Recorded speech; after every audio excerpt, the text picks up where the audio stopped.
I'm Barry Tramel. I'm Jenni Carlson. Welcome to the Jenni and Berry Show, emergency podcast edition. We'll get right to it, but first we want to say thanks to our sponsors for supporting the Jenni and Berry Show: the Oklahoma Ford Dealers Association, MidFirst Bank, Next Gen Roofing, Two Fellas Movers, the National Cowboy and Western Heritage Museum, 988 Oklahoma's Mental Health Lifeline. Drive into your best in Oklahoma Ford dealers today for the best deals on Ford's full lineup of trucks and SUVs. Ford is the best in Oklahoma. And hey, let's face it, a box of pizza and a case of beer just don't work like they used to when you're trying to move. Nobody wants to help you move, but we know two fellas that love moving. At Two Fellas Moving Company, we offer free, no-strings quotes for your move. With more than 20 years experience, we've pretty much moved it all. Our services don't end at moving either. Need some remodeling or spring cleaning? We have you covered with dumpster rentals and junk haul services. Remember, quotes are free and there are no strings attached. If you're moving in Oklahoma, make sure to call the fellas. Visit twofellas.com for your free quote today. Well, Barry, we are on emergency duty today because breaking news, the Big 12 has clarified its tiebreaker scenarios for the football championship game. You broke this news, and it's a clarification because the rule, the criteria, really poorly written. Talk us through what has been clarified here. Well, when you get to a three-team tie potential with Oklahoma, Oklahoma State, and Kansas State at 7-2, which is frankly quite feasible. If the favorites win out, you'll have Texas at 8-1, OU and OSU and K-State at 7-2. And Oklahoma State beat OU, beat Kansas State. There's really not anything else to talk about in a sane world, but the Big 12 tie-breaking procedures were so poorly written that it didn't really say that. It said that if everybody didn't play each other, they move on to the next criteria, and OU and K-State didn't play. Now, it wouldn't matter if they played. It wouldn't have mattered if they had tied. It wouldn't have mattered if they ran off and got married. It didn't change the fact that OSU swept them. So no reason to talk about anything else. So it clearly was just a snafu in the tie-breaking procedure. The conference football people got together this week and said, hey, this isn't right. Let's clarify what we mean by that rule. They said if somebody has swept the other two, doesn't matter if the others have played, that team moves on. So it's unfortunate because of the environment in which we're living, right? The conspiracy theorists will be back out. OU leaving the conference, and a lot of people think the Big 12 is out to get them. I don't think that's true, but it sure makes the Big 12 look bad right now, Jacko. Yeah, for sure. And, obviously it's a big mess. I mean, let's be honest, because this is I don't think anybody's surprised that we're using the multi-team tiebreaker. This is the Big 12 we're talking about. Parity has reigned supreme in the Big 12. So the fact that it would not be a clear-cut 1-2 at the top of the league, yeah, no kidding. That's how this league has become. So I think this was a foregone conclusion that they were going to need to use the tiebreaker.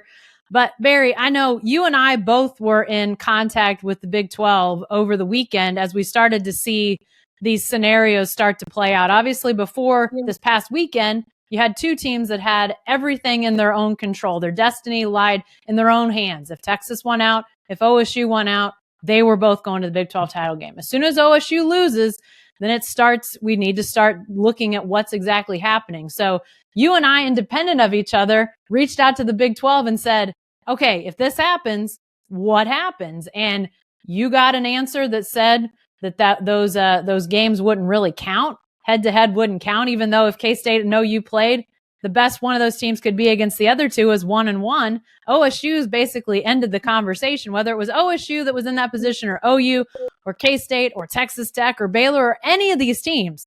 It's only right that if you sweep, even if the other two don't play, they can't be better than 2-0. They've already lost.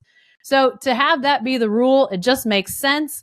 But obviously, it was not clear. It was not clear to me. And frankly, there was more that wasn't clear. So if we get beyond the first criteria, I have questions about the next levels of criteria. So maybe we need to start asking those questions now, because it's crazy to me that the leaders of the conference, the athletic directors, anybody who's involved with this could look at those rules and say, yeah, this makes sense. They're nonsensical sentences in some cases. You mentioned the if not what? You referenced this in what you wrote. If not what?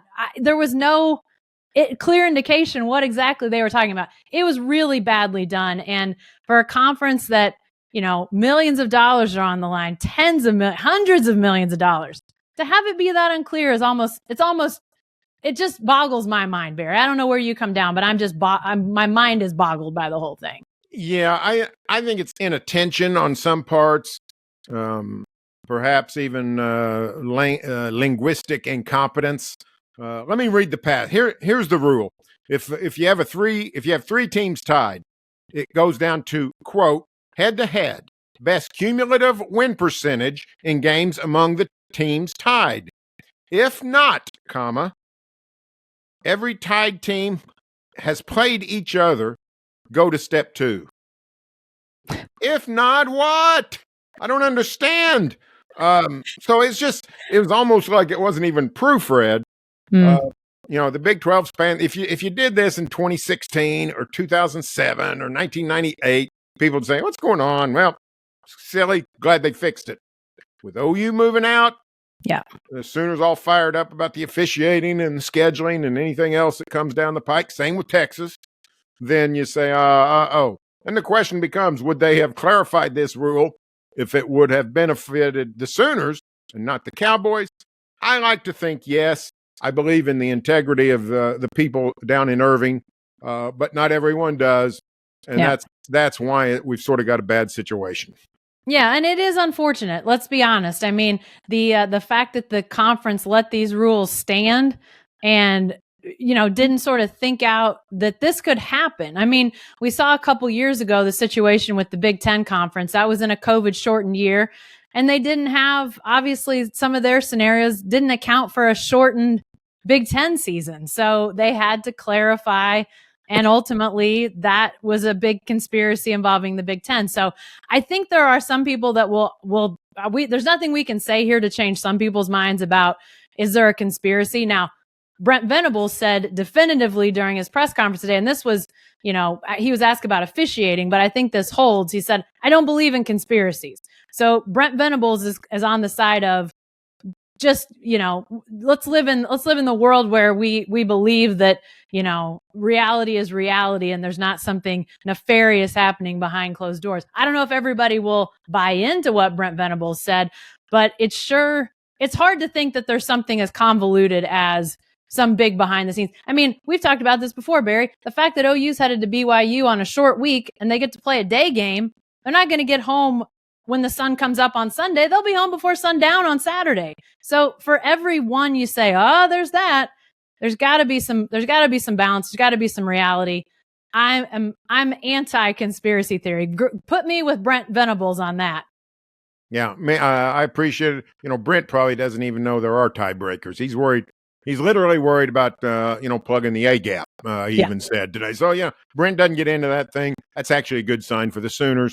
But this is a good thing for the conference. If you'd had a 3-way tie between OU, OSU, and K-State, OSU had swept the other two and didn't win the tiebreaker, the league would look like a bunch of fools. So it's a decision they had to make.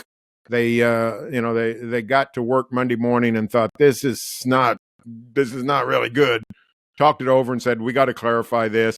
Looks bad considering the situation with OU leaving, but it's the right move. I mean, it's the right thing to do.